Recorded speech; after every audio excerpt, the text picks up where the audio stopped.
Hello అండి, అందరూ బాగున్నారా? ఈరోజు మన వీడియోలో వట్టి తుణుకులు ఎలా తయారు చేసుకోవాలో చూద్దాం.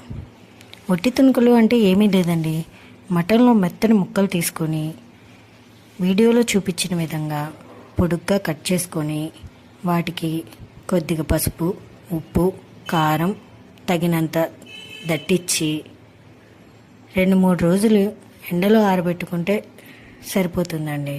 వట్టి తుణుకలు తయారైపోతాయి.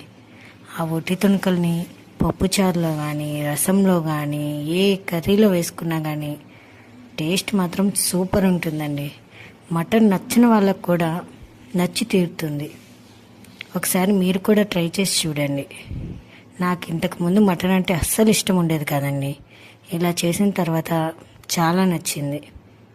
మీకు కూడా ఇలా నచ్చితే లైక్ చేయండి, కమెంట్ చేయండి, సబ్స్క్రైబ్ చేసుకోండి.